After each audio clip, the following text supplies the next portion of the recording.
Alors j'ai pris des documents à la Bibliothèque nationale à Paris, des témoignages des conquérants de l'époque, des conquérants français. D'abord, des extraits du bréviaire que l'on avait remis aux officiers et soldats qui s'en allaient en Afrique. Cela s'appelait « Aperçu historique, statistique et topographique sur l'état d'Alger ». Voici quelques-uns de ces extraits. Ces contrées sont des terres vacantes, abandonnées aux mauvaises herbes par la paresse et l'indolence des morts. Les femmes du pays sont livrées par la paresse des Arabes, qui passent toute leur vie à fumer, à la turpitude de mœurs extrêmement relâchées. Elles n'ont pas de religion. Beaucoup doutent qu'elles aient une âme immortelle et croient qu'elles ne sont faites que pour la reproduction. Le climat aidant, les femmes sont nécessairement disposées au plaisir. Alors, allez-y, des terres vacantes et des femmes consentantes qui n'attendent que les soldats français. Et puis, à côté, j'ai vu d'autres documents qui marquent l'étonnement des officiers français qui débarquaient en Afrique. C'est Campagne d'Afrique en 1830 par un officier du corps expéditionnaire. Cette terre, qu'on avait présentée comme sauvage et inhabitée, est couverte de jolies maisons de campagne entourées de jardins. Toutes sont bâties sur des hauteurs dont les mouvements onduleux contrastent tout à fait avec l'aridité des côtes de Provence. La végétation y est superbe, et partout des sources et des courants d'eau fécondent la terre. Les fruits y sont en abondance, un grand nombre d'aqueducs amènent les eaux jusqu'à la capitale. Et le maréchal Bugeaud lui-même. J'ai reconnu que l'Algérie produit beaucoup de grains, une immense quantité de bétail. L'immensité des terrains ensemencés atteste l'existence d'une population beaucoup plus nombreuse qu'on ne le pensait. Le commandant Claude-Antoine Roset, dans Voyage dans la régence d'Alger en 1833. Presque tous les hommes savent lire et compter. En France, on compte à l'époque 40% d'analphabètes. Ainsi, les soldats qui débarquent sont en général moins instruits que les sauvages qu'ils viennent civiliser. Le ministre de la guerre de l'époque, qui s'appelait Girard, il faut se résigner à refouler au loin, à exterminer même la population indigène. Le ravage, l'incendie, la ruine de l'agriculture sont peut-être les seuls moyens d'établir solidement notre domination. Savary, duc de Rovigo, apportez des têtes, bouchez les conduites d'eau avec la tête du premier bédouin que vous rencontrerez, au nom bien sûr de la civilisation. Christian, dans l'Afrique française, un détachement de l'armée parti d'Alger surprend la tribu désarmée des Olifias et massacre sur le champ tous les hommes, femmes, enfants, sans distinction. On parlera de 12 000 morts. Les troupeaux raflés aux Olifias seront vendus au consul du Danemark. Quant au reste du butin, il fut exposé au marché de Babazoun. On y voyait des bracelets de femmes, encore attachés à des poignets coupés, et des boucles d'oreilles pendant à des lambeaux de chair, au nom de la civilisation. Le colonel François de Montagnac.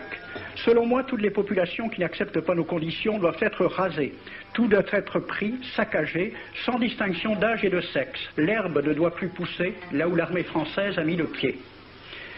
Saint-Arnaud, il était commandant et c'était aussi un mari très attentionné. Il écrit à sa femme: « Chère Louise, je suis bivouaqué par une chaleur de 40 degrés au milieu de 20 villages superbes qui ne se sont jamais bien soumis. Je leur ai donné jusqu'à ce soir pour payer les impôts et les amendes que je leur inflige. S'ils ne s'exécutent pas, j'enverrai 3 colonnes brûler tout. » En juin 1845, la tribu des Ouled Riha, chassée de ses douars par les détachements incendiaires du colonel Pélissier, se réfugie dans des grottes de montagne. Ordre du maréchal Bugeaud.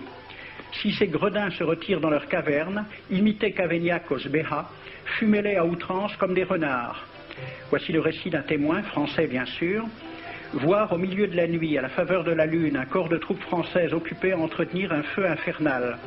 Entendre les sourds gémissements des hommes, des femmes, des enfants et des animaux, le craquement des rochers calcinés s'écroulant.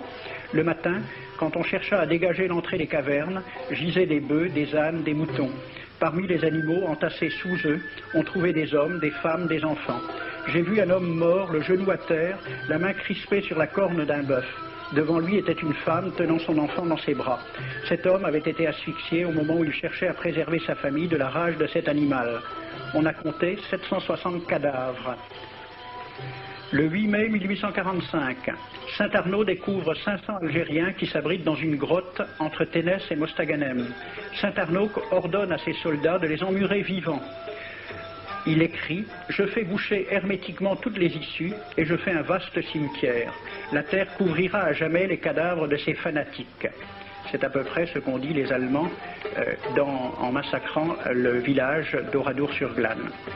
Montagnac, toujours lui, le colonel. Voilà comment il faut faire la guerre aux Arabes. Tuer tous les hommes jusqu'à l'âge de 15 ans. Prendre toutes les femmes et les enfants. Vous me demandez ce que nous faisons des femmes que nous prenons?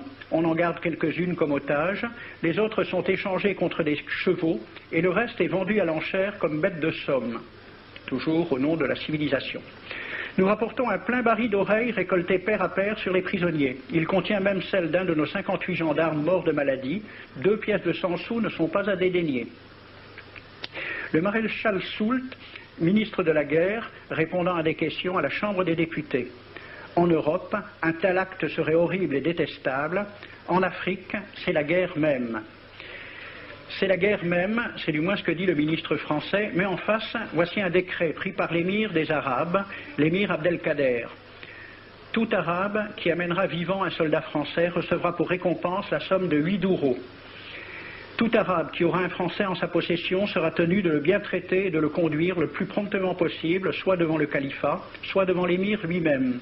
Dans le cas où le prisonnier aurait à se plaindre de mauvais traitements, l'Arabe n'aura droit à aucune récompense. À la lecture de ce décret, question d'un soldat algérien, quelle récompense pour un prisonnier vivant? L'émir répond 8 douros. Et pour une tête coupée, l'émir répond 25 coups de bâton sur la plante des pieds. De quel côté était la civilisation?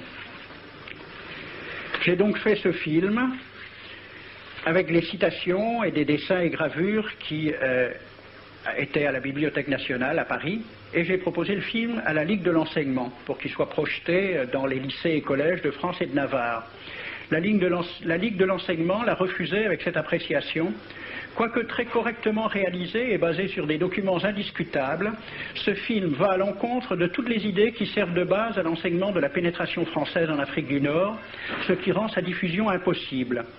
C'était reconnaître que l'enseignement n'avait pas pour but l'éducation, c'est-à-dire l'ouverture vers la réalité, mais l'endoctrinement au service d'une idée politique.